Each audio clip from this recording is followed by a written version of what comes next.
16, 16 और 17 आखिरी दो आया। दूसरा तीमोथी तीसरा अध्याय, चलो 15 से पढ़ लें, 15, 16 और 17।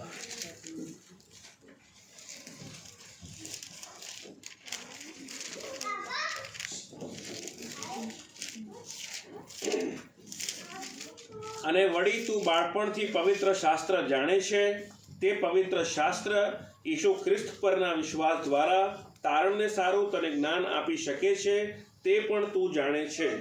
દરેક શાસ્ત્ર ઈશ્વર પ્રેરિત છે, તે બોધ, નિષેધ, સુધારા અને ન્યાયીપણાના શિક્ષણને અર્થે ઉપયોગી છે, જેથી દેવનો ભક્ત સંપૂર્ણ તથા સર્વ સારા કામ કરવાને સારો તૈયાર થાય। दूसरा भाग पढ़ेंगे, एफेसियों 5वां अध्याय 25 और 26 आया, 26 और 27। एफएसी 5, 26 और 27।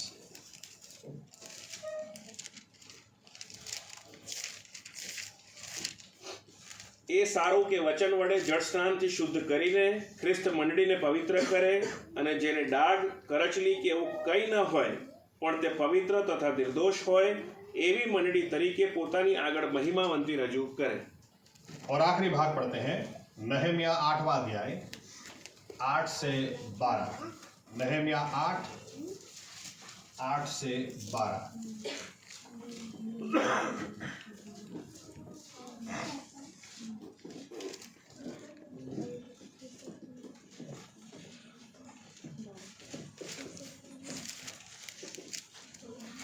જૂના કરારમાં 442 નંબર પેજ, सब 8-12 में।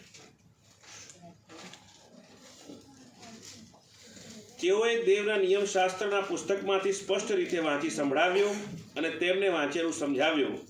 સર્વ લોક નિયમશાસ્ત્રના વચનો સાંભળીને રડતા હતા, તેથી સરસુબા નેહેમ્યાએ, યાજક એઝરા શાસ્ત્રીએ તથા લોકને શિક્ષણ આપનાર લેવીઓએ સર્વ લોકોને કહ્યું કે આ દિવસ તમારા દેવ યહોવાને સારું પવિત્ર છે, માટે શોક કરવો નહીં અને રુદન પણ કરવું નહીં। પછી તેણે તેઓને કહ્યું કે હવે જાઓ, સ્વાદિષ્ટ ભોજન કરો, મિષ્ટપાન કરો, અને જેઓએ કંઈ તૈયાર કરેલું ન હોય તેઓને માટે તમારામાંથી હિસ્સા મોકલી આપો, કેમ કે આપણા દેવ યહોવાને સારું આજનો દિવસ પવિત્ર છે। એથી તમારે ઉદાસ પણ ન થવું, કેમ કે યહોવાનો આનંદ તે જ તમારું સામર્થ્ય છે। છાના રહો, કેમ કે આજનો દિવસ પવિત્ર છે, માટે ઉદાસ ન થાઓ। એમ કહીને લેવીઓએ સર્વ લોકને શાંત પાડ્યા। સર્વ લોક ખાવા પીવાને, હિસ્સા મોકલવાને તથા આનંદ કરવાને ગયા, કેમ કે જે વચનો તેઓને વાંચી સાંભળવામાં આવ્યા હતા તે તેઓ સમજ્યા હતા। आइए दुआ करें। हमारे जीवित परमेश्वर प्रभु यीशु मसीहा, हम धन्यवाद देते हैं आज के दिन के लिए, समय के लिए। प्रभु यीशु मसीह, हम बहुत बहुत धन्यवाद देते हैं कि आपने प्रभु यीशु मसीह आपका वचन हमें दिया। ये आपका वचन है। हमारी प्रार्थना है पवित्र आत्मा को आप हम पर उंडेल दें, ताकि पवित्र आत्मा इस वचन की सच्चाई में हमें लेकर जाए और वचन की सच्चाई हमें मुक्त कर दे। प्रभु यीशु मसीहा, हमें ज्ञान, बुद्धि और समझ की आत्मा दे। हमसे बात करें, हमसे व्यवहार करें और आपकी मर्जी हमारे जीवनों में पूरी हो, ताकि हमारा जीवन प्रभु यीशु बदल कर आपके लिए अच्छी गवाह हम बन जाए। प्रभु यीशु, आपके हाथों में हमारे जीवनों को देते हैं। इस वचन के द्वारा जिस तरह से प्रभु यीशु एक कुम्हार मट्टी को लेकर हाथ में लेकर नया स्वरूप, नया आकार देता, आप भी इस समय आपके हाथों में हमें लेकर इस वचन के द्वारा नया स्वरूप, नया आकार हमें दें, हमें और भी आपके जैसा बनाएं। और प्रभु यीशु, जिस कारण से आपने आज का वचन भेजा, आपकी मर्जी हमारे जीवनों में, हमारे बीच में पूरी हो। महिमा सिर्फ आपका हो। प्रभु यीशु मसीह के नाम से प्रार्थना करते साथ में कहेंगे आमीन। धन्यवाद प्रभु यीशु। बैठ सकते हैं अपनी जगह।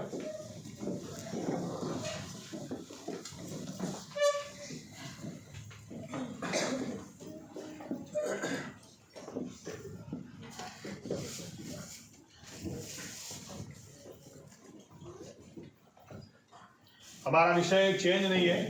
हमारा सब्जेक्ट अभी भी पेंटिकॉस्ट है, जो काफी समय से चल रहा है, लेकिन आखिरी सब्जेक्ट जो लिया उसके ऊपर से थोड़ा सा ये वचन आपके साथ में बांटूं। ये प्रभु यीशु ने मेरे दिल में बात डाली।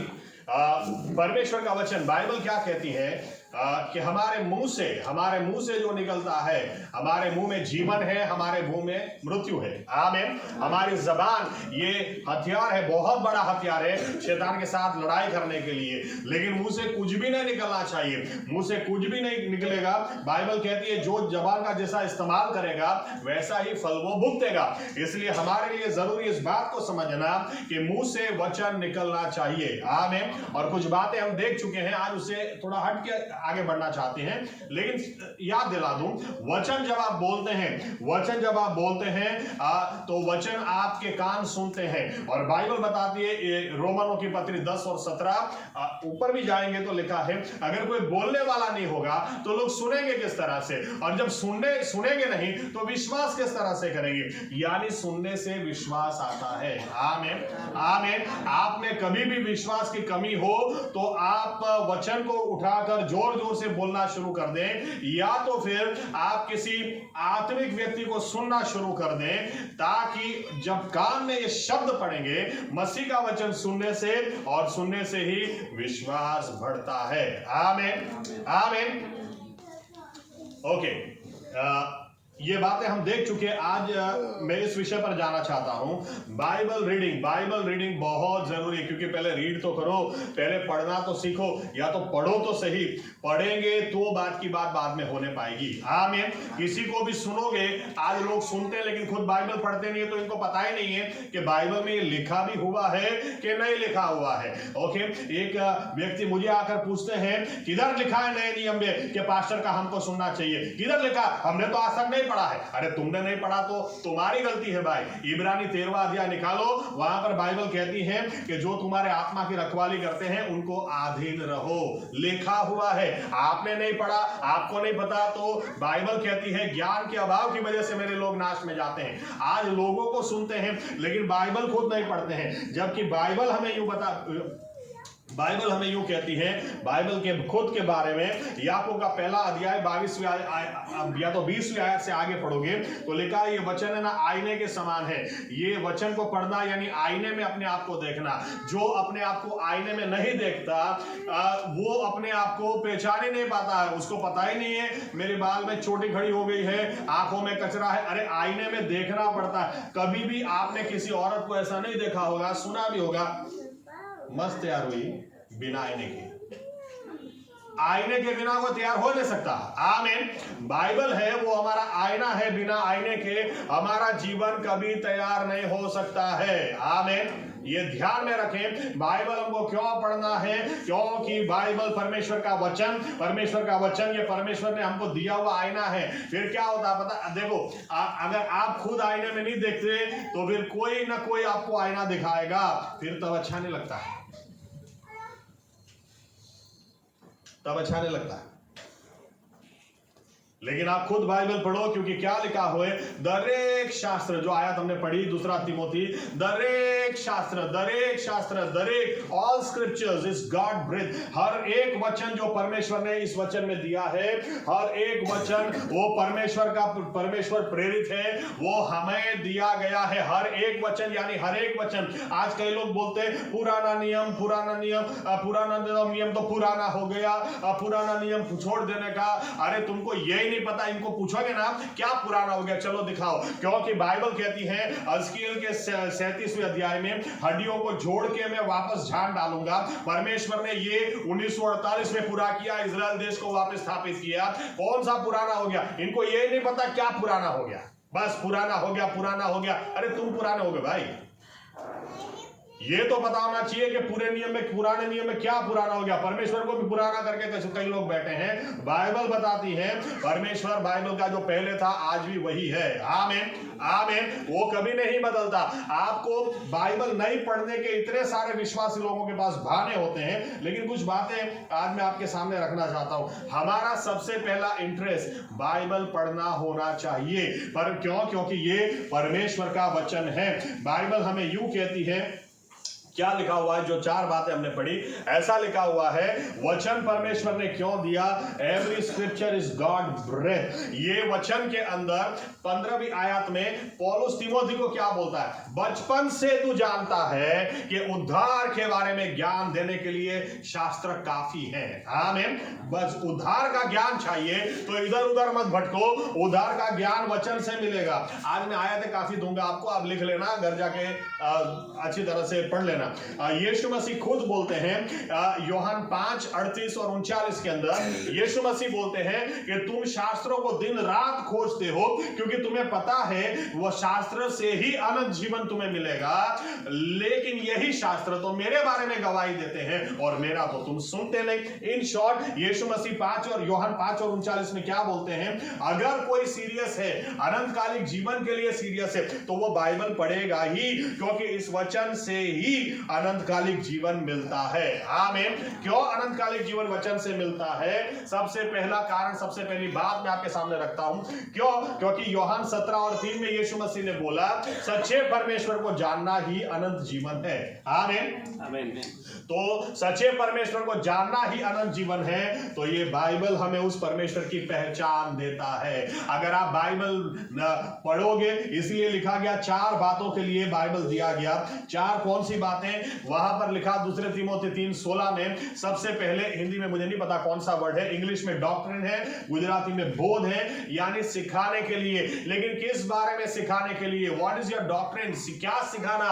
परमेश्वर के बारे में सिखाने के लिए बाइबल दिया गया है। आमीन। दूसरी, क्यों? क्योंकि परमेश्वर की बातें सिखाने से ही विश्वास बढ़ता है। आमीन। ये लेके उसको भाग गया, वो लेके उसको भाग गया, वो बातें सिखाने से कभी किसी का विश्वास बढ़ा नहीं है, कभी कोई बीमार चंगा हुआ नहीं है, कभी किसी का स्वभाव बदला नहीं। परमेश्वर के बारे में सिखाओ, लेकिन सिखाने से पहले खुद तो जानना चाहिए। आमीन। इसलिए बाइबल कहती है, जब आप वचन पढ़ते हैं तो इससे आपको जीवन मिलता है। आप में होगा, कुआं में हो तो हवाड़ा आवे, आप में होगा तो बाहर जाएगा। आमीन। इसलिए पहली बात लिखी है कि परमेश्वर के बारे में ज्ञान प्राप्त करने के लिए। बाकी 3 बातें लिखी हैं हमारे सुधार के लिए, ताकि हमारे जीवन में सुधार आए, हमारे जीवन में परिवर्तन आए, ताकि आखिरी आयत, हर अच्छे काम करने के लिए हम हमेशा तैयार पाए जाएं। आमीन। मैं किताबें पढ़ने का बहुत शौकीन हूं, इसलिए मेरी कुछ आदत, या तो बरसों की प्रैक्टिस के बाद कभी भी कोई भी किताब, इंग्लिश में बोलते हैं डोंट जज a book by its cover. खाली कवर को देखकर आप तय मत कर लो कि क्या किताब होगी। मेरी आदत है, मैं किताब का प्रीफेस या तो शुरू का थोड़ा सा भाग पढ़ लूं। अगर वहां पर कैप्टिवेटिंग, वहां पर आपको पकड़ लिया तो समझ लेना पूरी किताब जबरदस्त है। इसीलिए अगर आप बाइबल को उठाएंगे तो परमेश्वर ज्यादा देर करता ही नहीं है। पहली ही लाइन हमको बता देती है किसके बारे में है, किसके बारे में पुस्तक है। आरंभ में, आदि में परमेश्वर ने आसमान और पृथ्वी को बनाया। पहली ही लाइन हमको बता देती है ये बाइबल क्रिश्चियन धर्म के लिए नहीं है, ये बाइबल और किसी बात के लिए नहीं है, लेकिन जिसने आसमान और पृथ्वी को बनाया उसके बारे में है। हालेलुया। बाइबल ये कोई क्रिश्चियन किताब नहीं है, बाइबल ये आसमान और पृथ्वी को बनाने वाले परमेश्वर की किताब है। उसको जानना, बाइबल आप पढ़ेंगे तो परमेश्वर को जानोगे तो अनंत जीवन मिलेगा। आमीन। आमीन। आप बाइबल पढ़ो, बाइबल इसलिए पढ़ना बहुत जरूरी है। चलो एक उदाहरण दे देता हूं, इस तरह से गवाही दे देता हूं।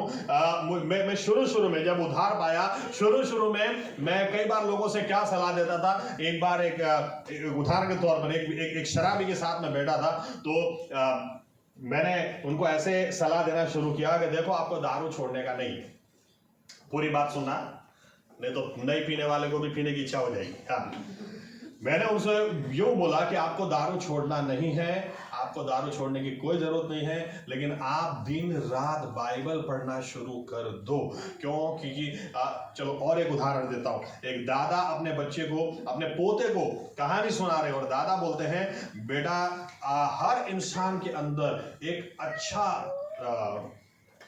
वरुड ने सुबह आपने गुजराती वुल्फ भेड़िया, एक अच्छा भेड़िया होता है और एक बुरा भेड़िया होता है, और ये अच्छा और बुरा दोनों के सामने बराबर झगड़ा करते रहते हैं। तो बाइबल हमको बताती है शरीर और आत्मा एक दूसरे के खिलाफ लड़ाई करते रहते हैं। शरीर बोलेगा इसका मुंह तोड़ दे, आत्मा बोलेगी अरे माफ कर दे, प्रभु ने तुझे माफ किया तो उसको माफ कर दे। शरीर बोलेगा नहीं हो सकता, आत्मा बोलेगी फिर परमेश्वर को नामुमकिन कुछ भी नहीं है, वो कर सकता। हमेशा हमारे अंदर दो ख्याल युद्ध पे कंटिन्यूअस करते हैं। तो दादा पोता बोलता है दादा वो अच्छा भेड़िया सफेद भेड़िया काला भेड़िया झगड़ा करते हो तो जीतता कौन है? तो दादा ने बोला जिसको आप ज्यादा खिलाते हैं वो जीत जाता है, और जिसको जितना भूखा रखते हैं वो हार जाता है। और हम लोग सब कुछ शरीर के लिए करते हैं। याद रखना आत्मा का खुराक ये परमेश्वर का वचन है। इसलिए जब आप इसको पढ़ते हैं, इसलिए मैंने कहा एक गवाही में देता हूं। मैंने जब ये गवाही सुनी तो मुझे बहुत ही अच्छा लगा, क्योंकि ये शिक्षण वर्षों से मैं देता आया कि आपको ना दारू छोड़ना है, ना आपको लफड़ा छोड़ना है, ना आपको ये करना है, ना ये। क्यों? उदाहरण देता हूं तो आपको इससे समझ में आए। वर्षों पहले की बात है, डीएल मूडी ने जब ये वाक्य दिया, या तो बाइबल आपको पाप से दूर रखेगा या तो पाप आपको बाइबल से दूर रखेगा। उसके पीछे का एक कारण था, बहुत बड़ा कारण, वो मैं आपसे बांटता हूं। वो एक बार एक जगह प्रचार करने के लिए गए, और जब प्रचार के बाद आखिरी में उन्होंने कहा कि आप कहीं भी हैं, कहां से भी आते हैं, जो कुछ भी करते हैं, कोई फर्क नहीं पड़ता, परमेश्वर आपको बहुत चाहता है, आप आगे आए। आप आगे आए तो सब लोग आगे आए, काफी लोग आए, उन्होंने सबके लिए प्रार्थना की। उसके बाद एक औरत के साथ उन्होंने बात करना शुरू किया। वो औरत बोलती है कि पास्टर साहब मैं अपना जीवन तो मसीह को देना चाहती हूं, लेकिन कुछ प्रश्न है, कुछ ऐसी बात है जो मैं आपको बताना चाहती हूँ। तो इन्होंने बोला बोलो क्या बात है? तो इसे मैं थोड़ा चेंज कर दे रहा हूँ, क्योंकि जो ओरिजिनल वो करती थी वो मैं आपको न बताऊं तो अच्छा, इसलिए मैं कुछ शब्द बदल देता हूँ। वो लड़की बताती है कि मैं एक वेश्या हूँ।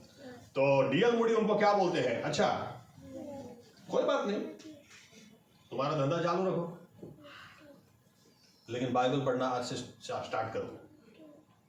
तो लड़की को बहुत विचित्र लगा, ऐसा कैसा? ऐसा ये तो अच्छी बात है। कुछ महीने बीते, शायद 3 महीने 4 महीने बीते, उसके बाद वो कभी चर्च में दिखाई नहीं दी। और 3-4 महीने के बाद एक दिन अचानक उसको चर्च में देखा, तो डीएल मूडी उसको मिलने गए, और डीएल मूडी उसको बोलते हैं कि आज आप चर्च में धंधे पे नहीं? वो लड़की क्या बोलती है, पास्टर साहब मैं आपको क्या बताऊं, मैंने बाइबल पढ़ना शुरू किया, आज मुझे मेरे परमेश्वर ने मेरी इच्छाओं को बदल दिया। आज मुझे इच्छा ये नहीं होती कि मैं वेश्यावृत्ति करूं, आज मुझे इच्छा होती है इस परमेश्वर की मैं सेवकाई करूं, शुद्ध जीवन जीऊं, पवित्र जीवन जीऊं, मेरे जीवन से इस परमेश्वर को मैं महिमा दिलाऊं। मैंने कभी नहीं सोचा था, मेरा कहने का मतलब ये है, ये बाइबल आप पढ़ोगे ना, ये आपको बदल देगा, क्योंकि ये आत्मिक खुराक है। अगर आत्मिक खुराक ही आप नहीं खाओगे, आत्मिक खुराक नहीं खाओगे, तो आप में कोई परिवर्तन नहीं आएगा। आमीन आमीन। ये आईना है, आईना आप बराबर देखोगे नहीं, आपके पास कितने भी बहाने क्यों ना हो बाइबल नहीं पढ़ने के, लेकिन बाइबल बताती है कि तेरा वचन मैंने अपने हृदय में छिपा के रखा ताकि तेरे खिलाफ मैं पाप ना करूं।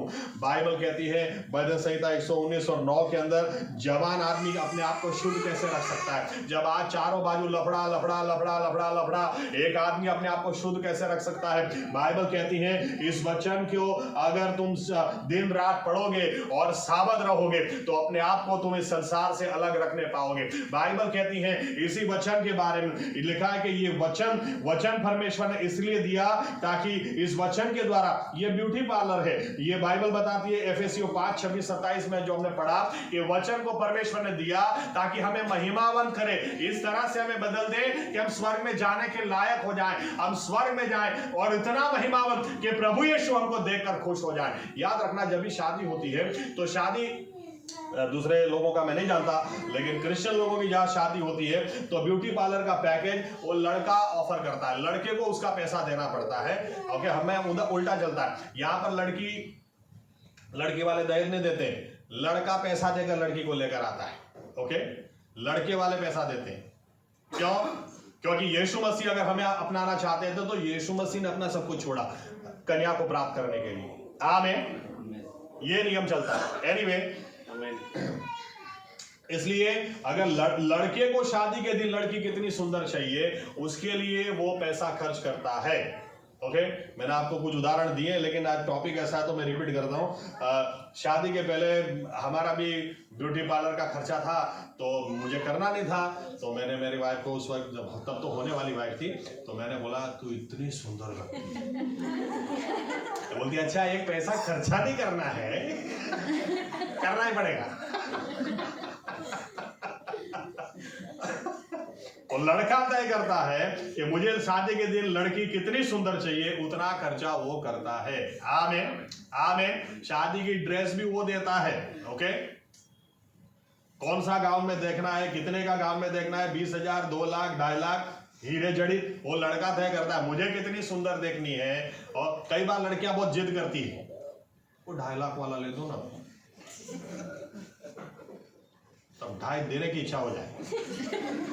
लेकिन लड़के को कितनी सुंदर बोल, लड़की की मर्जी नहीं है, लड़का खर्चा करता है। लड़का लड़के को पता है मुझे कितनी सुंदर चाहिए, उतना मैं करूंगा। यीशु मसीह को पता है उसको कलीसिया कितनी सुंदर चाहिए, उन्होंने ये पैकेज भेजा हुआ है। आमीन। ये जो वचन रूपी जड़ स्नान से लेता है, यानी वचन के द्वारा वो शुद्ध करता है, वचन के द्वारा हमको बदलता है, वचन के द्वारा हमको महिमावन करता है। इसीलिए बाइबल रेगुलरली पढ़ना बहुत जरूरी है।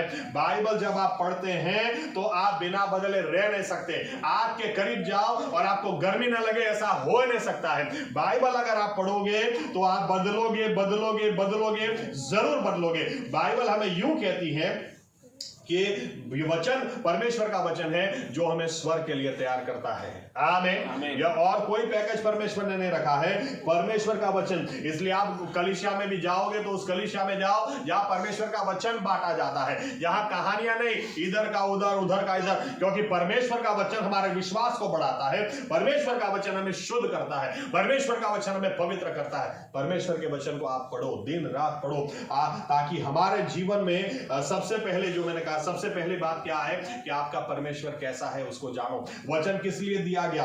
कई लोग डिबेट करने के लिए वचन को पढ़ते हैं कि मुझे डिबेट करना है, मुझे इसको हराना है, मैं उससे ज्यादा जानता हूं। नहीं, इसलिए पढ़ो। बाइबल पढ़ने से पहले प्रार्थना होनी चाहिए, प्रभु यीशु आप मेरी आंखों को खोलो ताकि मैं आपको जान सकूं। मैं आपको जानना चाहता हूं, आपको जानना चाहता हूं, क्योंकि आपको जानना ही अनंत जीवन है। आमीन आमीन। आप बाइबल उठाओ और प्रार्थना करो, परमेश्वर आपके हालात कितने ही बुरे क्यों ना होंगे, लेकिन जब आप पढ़ते चले जाओगे कुछ पुराना नहीं हो गया। याद रखना, पुराना नियम परमेश्वर के गुणों को बताता है, दिखाता है वो कैसा परमेश्वर है, उत्पन्न करने वाला।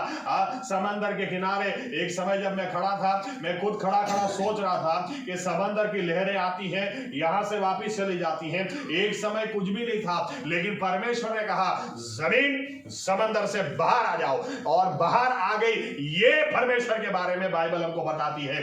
ये परमेश्वर इस्राएली लोगों को बोलता है कि अगर समंदर में लहरें आना बंद हो जाए, अगर सूरज चांद का उगना बंद हो जाए, दिन रात होना बंद हो जाए, अगर पृथ्वी की धरा को तुम खोज निकालो, अगर पृथ्वी से आसमान का नाप तुम निकालो, तो ही मानना कि मैंने तुम्हें छोड़ दिया, नहीं तो मैं तुम्हें कभी नहीं छोड़ूंगा। आप वचन को पढ़ो, मैं आपको जानना चाहता हूं, आपको पता चलेगा। आप वचन पढ़ोगे, ये सर्वशक्तिमान परमेश्वर है। उतना ही नहीं, ये वायदे को देकर पूरा करने वाला परमेश्वर है, ये वाचा बांधने वाला परमेश्वर है। इब्राहिम से वाचा बांधी, कहा 400 साल बाद मैं अपने लोगों को छुड़ाकर, तेरे वंशजों को छुड़ाकर, मिस्र से छुड़ाकर, अभी तो हुआ ही नहीं है। लेकिन आप बाइबल पढ़ोगे तो आप सोचो वहां पर कि अरे अभी तो हुआ नहीं, 400 साल बाद होने वाला है, और परमेश्वर बोलता है छुड़ा के ले आऊंगा। यानी ये परमेश्वर 400 साल पहले जानता है कि 400 साल बाद क्या होने वाला है। ये परमेश्वर आज भी परमेश्वर है, 400 साल बाद भी ये परमेश्वर है, इसीलिए छुड़ा कर लाया। उतना ही नहीं कि ये परमेश्वर अगर कह दे कि मैं मिस्र से कनान में ले जाऊंगा, तो लाल समंदर के हिस्से कर कर भी ले जाएगा। ये जो बोलता है वो करने वाला परमेश्वर है। आमीन आमीन आमीन।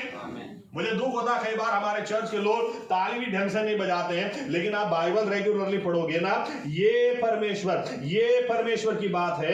ये परमेश्वर जो आसमान पृथ्वी को बनाने वाला, ये इंसान बनकर आया। ये इंसान कैसे बन सकता है, ये इंसान क्यों बनेगा? ये परमेश्वर, अगर आप बाइबल पढ़ो, उसको जानो, और उसको जानोगे तो ताली भी बजेगी, नाचोगे भी, कंट्रोल करना पड़ेगा। इतनी खुशी आप में होगी, क्योंकि इस परमेश्वर की हजूरी में हम खड़े हैं जिसने सब कुछ बनाया और मुझे मुझे भी बचाया। आमीन आमीन आमीन। आमीन। पढ़ो वचन को, पढ़ो वचन को, पढ़ो इसलिए पढ़ो कि प्रभु यीशु आपको मैं देखो जानने के लिए टाइम देना पड़ता है। आमीन। किसी को जानने के लिए टाइम देना पड़ता है। घंटों तक बात करते हैं, घंटों तक बैठते हैं, तब पता चलता है कौन कैसा है। यहाँ पर बाइबल के लिए हमारे पास टाइम नहीं है, और ऑफिस जाना है, लेट हो गया, 2 लाइन पढ़ ली बस प्रभु। अरे ऐसे कोई जान नहीं सकता। जानने के लिए टाइम देना पड़ता है। टाइम दो। बचपन से तू जानता है, पौलुस बोलता है, बचपन से तू जानता है कि परमेश्वर का वचन वो उद्धार देने में समर्थ है। बाइबल पढ़ो भूख के साथ। कई लोगों को समझ में नहीं आता है। अरे समझ में नहीं आता तो भी पीछा मत छोड़ो ना, प्रार्थना करो, प्रभु यीशु मैं आपको जानना चाहता हूँ, मैं आपको जानना चाहती हूँ। आप इस वचन के द्वारा मुझसे बात, क्योंकि वचन दिया ही इसलिए है। बाइबल यूँ कहती है पूरी दुनिया रोटी के पीछे, कपड़े के पीछे भागती है। बाइबल यूँ कहती है, व्यवस्था विवरण એટલે ગુજરાતીમાં પુનર્નિયમ 8वां अध्याय 3री आयत लिखा है कि परमेश्वर ने कितनी बार रेगिस्तान में भूखा रखा। परमेश्वर खुद बोलता है मैंने कितनी बार तुम्हें भूखा रखा।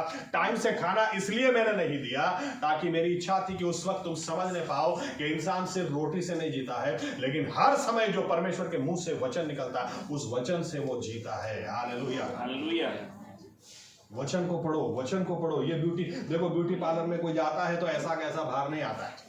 आमीन। जब अंदर गए तो इतने सारा ये न वो ना, लेकिन जब आप बाहर आते हैं, ओके चलो मैं मेरा उदाहरण देता हूँ नए लोगों के लिए। पुराने लोगों को तो पता है, जब पहली बार इधर बड़ौदा में मैं आया और यहाँ पे बहुत ही डिफरेंट है। मतलब अहमदाबाद में सुबह 7 बजे हम लोग बाल कटाने चले जाते थे, यहाँ पर 11 बजे लोग खोलते हैं। यानी आप तब तक नहा भी नहीं सकते। मेरा जो बार्बर है वो 11 बजे खोलता है, रात को 1-1:30 बजे बंद करता है। अब रात को 10 बजे चले जाओ चलेगा, 12 बजे भी जाओ, उसको फोन पे बोल दो मैं 12 बजे आता हूँ, वो बैठेगा। एनीवे तो इधर कभी बाल कटाए नहीं मजा आई, इधर कटाए नहीं मजा आई। तो आखिर में मैंने मेरे मकान मालिक के लड़के से बात की, तो बोले एक काम करो आप इधर चले जाओ, कहाँ दूर दूर घूम रहे, अपने घर के बाहर ही है, इतना मस्त अजाम है, 60 रुपया खाली लेता है, मस्त बाल काटता है। तो मैंने कहा ठीक है। तो मैं तो गया, जाकर वहां पर बैठा और कहा कि यार बाल काटने, बोले बैठो। बाल काटे, फिर बाल काटने के बाद मुझे बोलता है कि फेस मसाज करो। तो क्या अब कभी कराया नहीं तो मुझे तो पता भी नहीं था तब। तो मैंने बोला कर दो। अब उसने तो फिर चालू किया। एक तो मुझे गुदगुदी बहुत होती, उसने तो स्क्रब लिया, स्क्रब करके चालू किया ऐसे करके। मैंने कहा अरे क्या कर रहे हो यार, अरे गुदगुदी हो रही है, अरे क्या कर रहे हो। बोले बैठो तो सही ठीक से। फिर चालू किया, ये घिसना वो घिसना, फिर पानी छिड़क के वापस रुई से समझा, वापस दूसरा चालू किया, तीसरा चालू किया। और मैं सोच रहा हूँ ये खत्म कब होगा, और करता गया। फिर वाइब्रेटर से पूरा मसाज किया, क्या बात है। फिर उसके बाद मुझे बोलता है कि आपके नाक के ऊपर बहुत मैल है, उसको नहीं निकालना है। मैंने कहा नाक के ऊपर कहाँ से आए, तो मुझे पता नहीं था। मैंने बोला ठीक है निकाल दो। अब उसने तो बोला गुजराती में चिपियो ली दो, चिपियो और लेके चालू किया ऐसे, और क्या और आंख में से पानी निकल रहा है, मेरा पानी निकल रहा। और वो साइड के जो डंडे में पकड़ के बैठा और वो यूं करके क्या कर रहा। बोले ये तो फर्स्ट स्टेज का है, वो दूसरे स्टेज। अरे मैंने कहा तू फर्स्ट स्टेज खत्म करवाए। बोले इधर भी करना पड़ेगा ना, वो घिस रहा है। अरे पानी हो गया। मैं बोला दोबारा नहीं कराऊंगा मैं। कितना पैसा हो गया, बोलता है 600 रुपया। बोला मैं तो 60 रुपये के लिए आया, 60 रुपये में बाल काट। घर में गया तो मेरी वाइफ मुझे देख के बोलती है क्या करा, क्या है, क्या चमक रहा है चेहरा। मैंने कहा क्या बात कर रही है। तो मैं उसके बाद हालोल गया विजिट पे। हालोल गया तो वहां पर भी एक घर में जाके बैठा, एक व्यक्ति से मैं बात कर रहा था। वो अंदर लड़की पानी लेने गई थी, वो पानी लेके आया। सर क्या किया? मैंने कहा क्या हुआ? सर चमक रहे। मैंने कहा 600 रुपया वसूल हो गया, 600 रुपया वसूल, आपने वापस जाओ।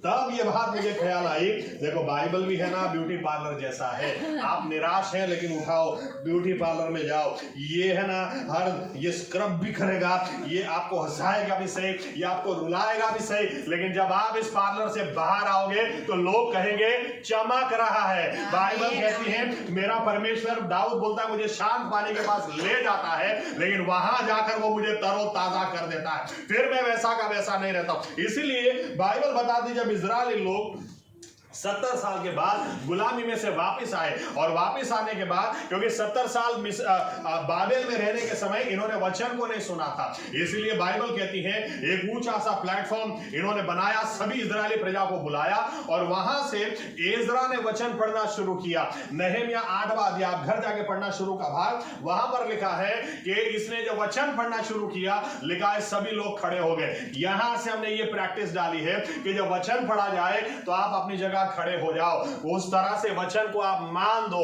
और जहां से हमने पढ़ा, लिखा है वचन इन्होंने पढ़ा भी सही और उसकी समझ दी, और जब लोगों को वचन समझ में आया तो लिखा है वे रोने लगे, और जब रोने लगे तो नहम्याह ने ये देखकर उनको घोषणा की, क्या कहा, देखो आज तुम्हारे लिए शोक का दिन नहीं है, क्योंकि जब लोगों ने सुना, जब वचन सुना तो इनका हृदय पूरा चूर चूर हो गया कि हमारा परमेश्वर सही में कितना महान है, लेकिन हमने कितने समय उनसे दूर रहे, हम के कितने समय गुलामी में हमारे अपराधों की वजह से, पापों की वजह से, फिर भी ये परमेश्वर हमें वापस लेके आया, फिर भी ये परमेश्वर ने हमें नई शुरुआत दी। जब लोग सुन रहे थे, वचन की समझ उन्हें मिल रही थी, तो बाइबल कहती है वे रोने लगे, और जब रोने लगे तो नहम्याह खड़ा होकर उनको बोलता है, रो मत, तुम रो मत, आज रोने का दिन नहीं है, आज आनंद करने का दिन है, क्योंकि आज परमेश्वर ने तुमसे बात की है, आज परमेश्वर ने तुमसे व्यवहार किया। जाओ घर जाके बकरा काटो, अच्छा खाना खाओ, और देखो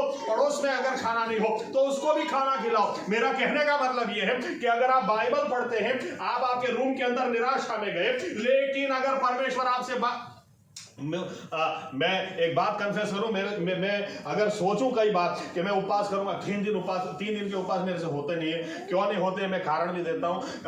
एक दिन का भी कई बार मुझसे बराबर नहीं होता है, क्योंकि मुझे नियम पता है। नियम क्या पता है, मैं कई बार बाइबल लेके बैठता हूं, घर में बोलता भी हूं कि आज मेरा उपवास है, लेकिन मैं ऊपर गया, बाइबल लेकर बैठा, और बाइबल लेकर बैठा, परमेश्वर मुझसे बात करना शुरू कर देता है, और ऐसी बात करना, ऐसी इस तरह से आत्मा उतर आती है कि मैं नियम जानता हूं कि अगर परमेश्वर ने तुमसे बात की और उसकी आवाज तुमने सुनी, उसने तुमको छुआ, तो वो आनंद करने का समय है, वो खाने पीने का समय है, दूसरों को भी खिलाने का समय है, दूसरों को भी साथ आनंद बांटने का समय है, दूसरों को भी बताओ, दूसरे के पास नहीं है, बाइबल बताती उसको भी जाके खाना खिलाओ। क्यों? क्योंकि परमेश्वर ने मुझसे बात की। हालेलुया। ये विश्वासी लोग, इसलिए चर्च में भी आप आते हैं, अगर ये प्रैक्टिस आपकी घर में रेगुलर हो, चर्च में भी आते हैं, तो आने से पहले प्रार्थना होनी चाहिए, प्रभु यीशु आप मुझसे बात करना, प्रभु यीशु आप मुझसे व्यवहार करना। तो यहां पर अगर परमेश्वर आपसे बात करेगा, आपकी प्रार्थना होगी, तो आप निराशा में घर नहीं जाओगे। आप हो सकता है ऐसे चल के आए हूं, मुझे तो पसंद नहीं है, क्योंकि घर में आप करोगे तो ऐसे चर्च में चल के आओगे, ऐसे नहीं आओगे, लेकिन चलो कोई बहाने से आ भी गए, आते आते पैसे गिर गए, आते आते कोई निराशाजनक बात हो गई, आते आते कोई ऐसी घटना घट गई, लेकिन यहां पर आप प्रार्थना के साथ आओ, प्रभु यीशु आपकी आवाज मुझे सुननी है, आप वचन के द्वारा मुझसे बात करो, तो आपकी बैटरी चार्ज हो जाएगी इतनी ज्यादा कि सुबह निकलने से पहले बोला होगा अब खाना नहीं मिलेगा आज, और चर्च के बाद बाहर निकलने से पहले चलो होटल में खाना खाते हैं, अरे कहाँ जाएंगे, 200 वाले में नहीं जाते, बड़ी जाते। आज परमेश्वर ने बात की है। हालेलुया, आमीन, आमीन, आमीन।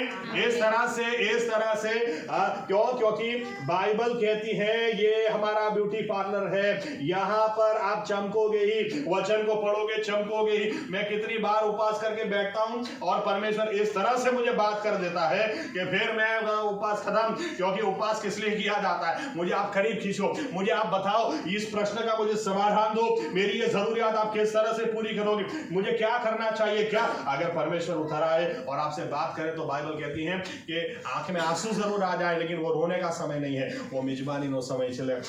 उतना ही नहीं कि तुम पार्टी करोगे, देखो अड़ोस पड़ोस में अगर किसी के पास नहीं है, उसको भी जाकर दो, उसको भी बताओ आज परमेश्वर ने मुझसे बात की है। Hallelujah, hallelujah.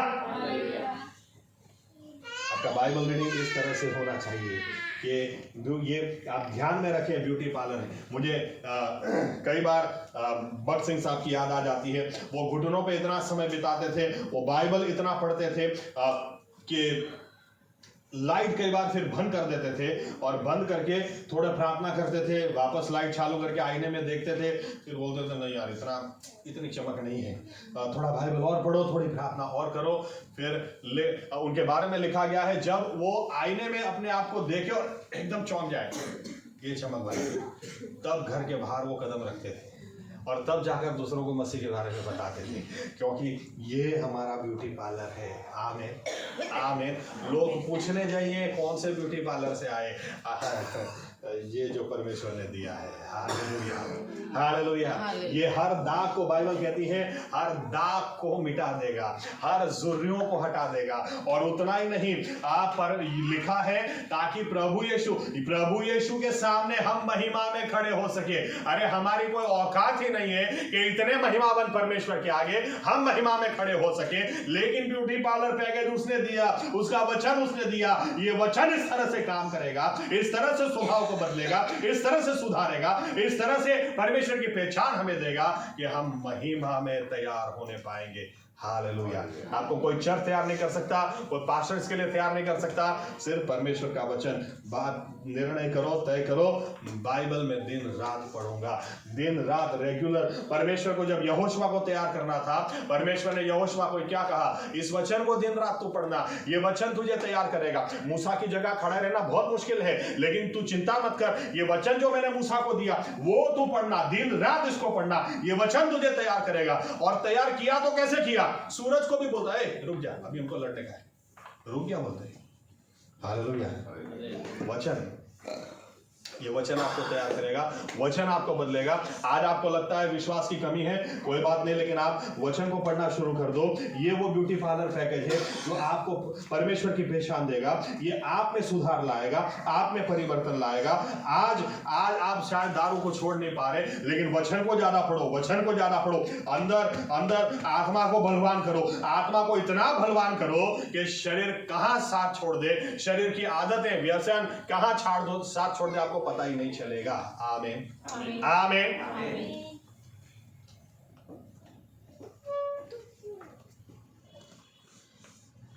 मुझे बोलना बहुत कुछ था, लेकिन बहुत लेट स्टार्ट किया, इसलिए एक गवाही देकर मैं खत्म करता हूं।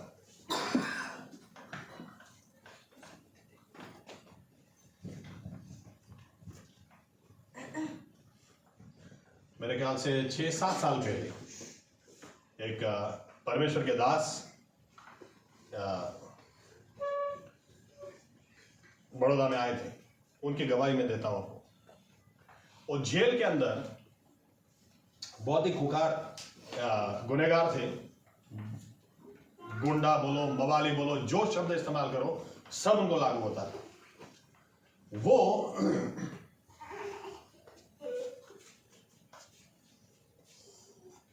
बता रहे थे कि अमेरिका में जेल के 3 हिस्से होते हैं।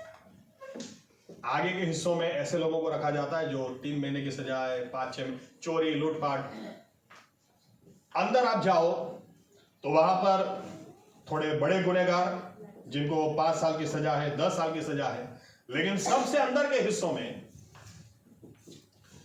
ऐसे गुनहगारों को रखा जाता जिनको पूरी जिंदगी इधर ही बितानी है।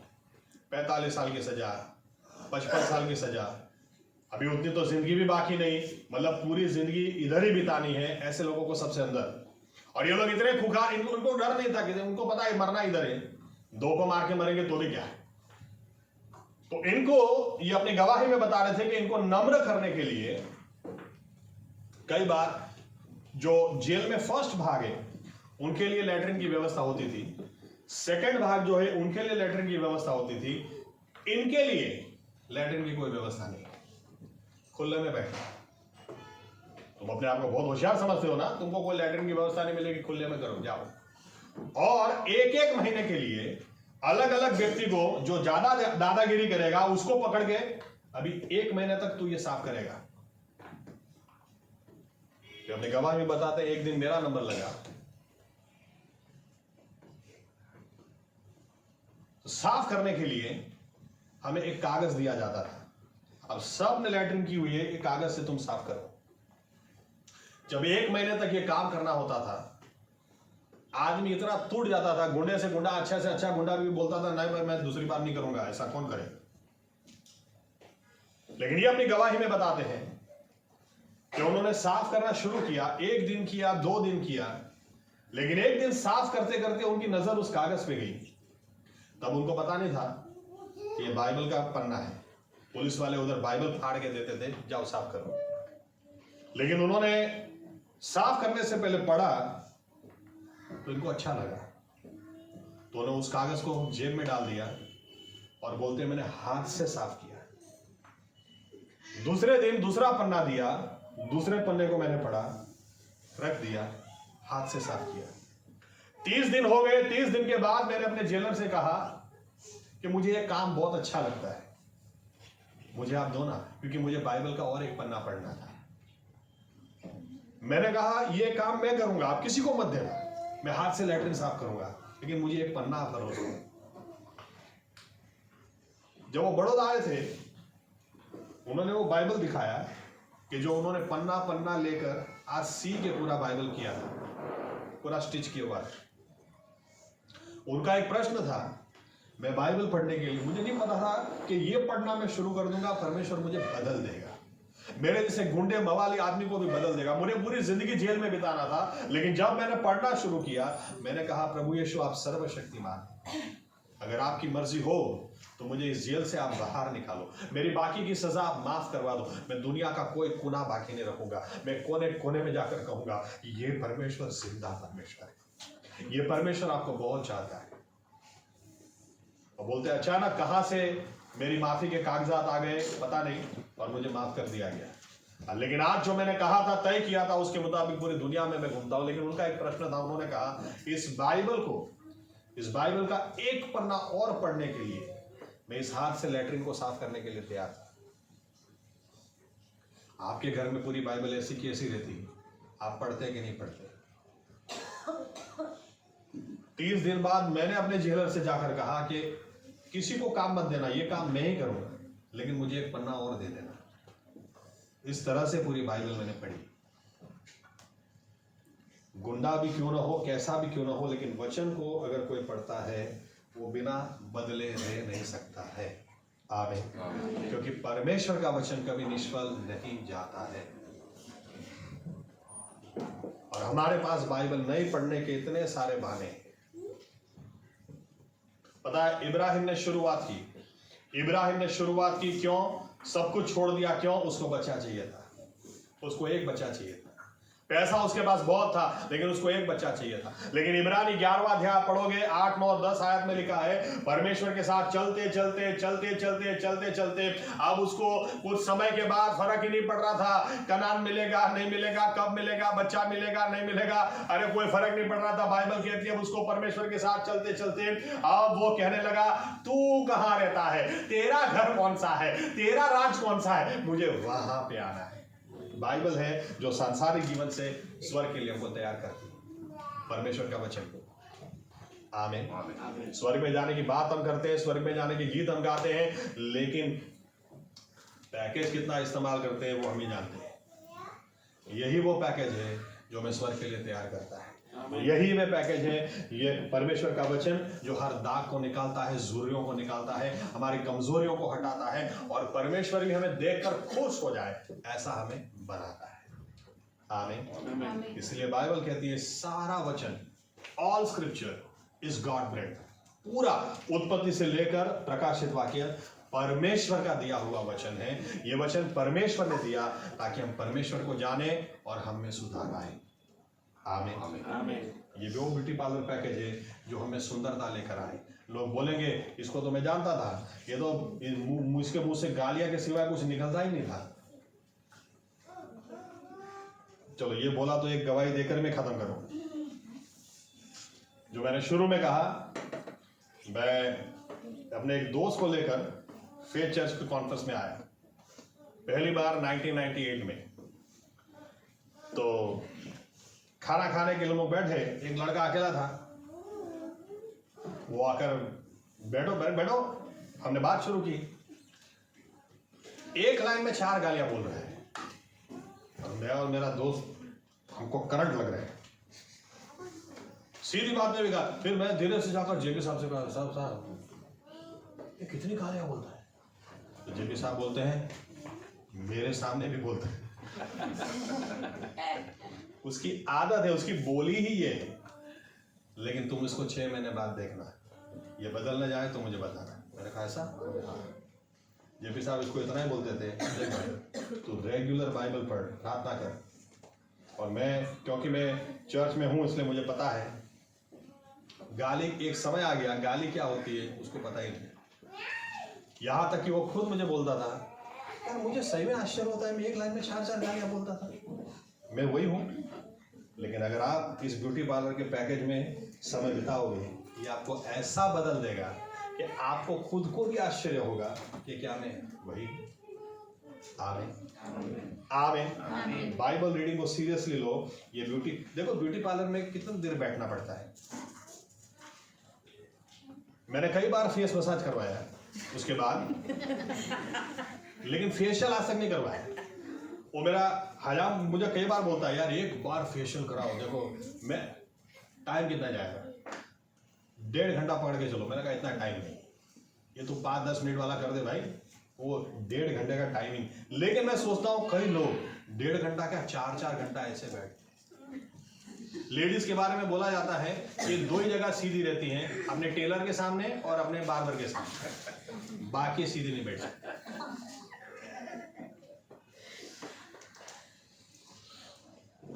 घंटों तक बैठो।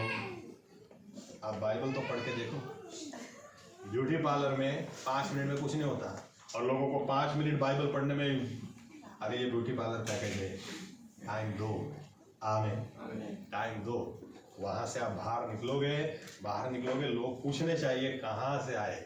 अरे चेहरा चमक रहा है, तब हम भी दाऊद की तरह कह सकते हैं, अरे वो शांत पानी के पास मेरा परमेश्वर मुझे ले गया था, लेकिन वहां उसने मुझे तरोताजा कर दिया।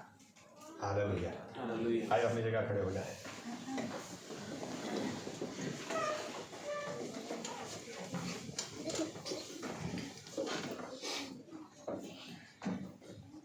निर्णय करें, रेगुलर वचन पढ़ेंगे। रेगुलर, ये ध्यान में रखते हुए ये ब्यूटी पार्लर पैकेज है, ये स्वर्ग के लिए तैयार करने वाला पैकेज है, ये मसीह यीशु के लिए हमें तैयार करने वाला पैकेज है, क्योंकि ये हमें उसकी पहचान देता है और ये हमें भी सुधार, परिवर्तन लाता है। हमारे दाग चले जाते हैं, जुर्रियां चली जाती हैं।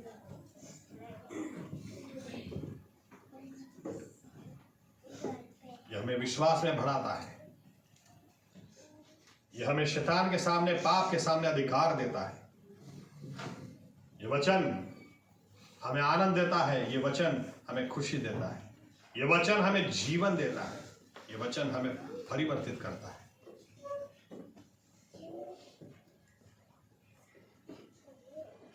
ये वचन हमें स्थिर करता है। तेरा वचन, हाँ प्रभु यीशु मसीहा, ये वचन ऐसा परमेश्वर ने दिया कि आसमान और पृथ्वी का चले जाना आसान है, लेकिन इस वचन में से कुछ अधूरा छूट जाए ये मुमकिन ही नहीं। ऐसा वचन परमेश्वर ने हमको दिया है। प्रभु यीशु मसीहा, हम ऐसे वचनों के लिए आपको दिल की गहराई से धन्यवाद देते हैं। बहुत बहुत धन्यवाद प्रभु यीशु मसीहा, क्योंकि आप जानते हैं प्रभु यीशु मसीह, हम अभी जो हाल में हैं, इस हाल में स्वर्ग में आने के लिए हम लायक नहीं। शादी हमारी होने वाली जरूर है, लेकिन शादी के दिन के लिए हम तैयार नहीं है। और इसलिए आपने ब्यूटी पार्लर पैकेज, आपका वचन हमें दिया। ये वचन हमें शुद्ध करता, ये वचन हमें बदलता, ये वचन हमें पवित्र करता, ये वचन हमें साफ करता, ये वचन हमें शादी के लिए, स्वर्ग के लिए तैयार करता। और इस वचनों के लिए हम आपको धन्यवाद देते हैं। ये वचन हमें आपकी पहचान देता है और ये वचन हमें परिवर्तन लेकर आता है। ये वचन कभी निष्फल नहीं जाता, और ऐसे वचनों के लिए हम आपको धन्यवाद देते हैं प्रभु यीशु। बहुत बहुत धन्यवाद प्रभु यीशु मसीह सिर्फ हम सुनकर यहाँ से जाना नहीं चाहते, इसलिए हम निर्णय लेते हैं आज से हम ज्यादा वचन पढ़ेंगे, इस आईने में हम ज्यादा देखेंगे, ताकि हम आपको भी जानने पाएं और हम भी बदलने पाएं, ताकि हमारे बदले हुए जीवनों से आपको महिमा मिले। अभी जो है इस जीवन से आपको महिमा नहीं मिलती क्योंकि हम वचन नहीं पढ़ते, लेकिन अब पढ़ेंगे, ज्यादा पढ़ेंगे, ताकि हमारा जीवन बदलता चला जाए, विश्वास से विश्वास, महिमा से महिमा, और हमारे बदले हुए जीवन से आपको महिमा मिले। ऐसा हम सभी के साथ में आप होने दें। आगे हमसे और बात करें, हमसे और व्यवहार करें। ये प्रार्थना प्रभु यीशु मसीह के नाम से करते हैं। आमीन। धन्यवाद प्रभु यीशु। बैठ सकते हैं अपनी जगह।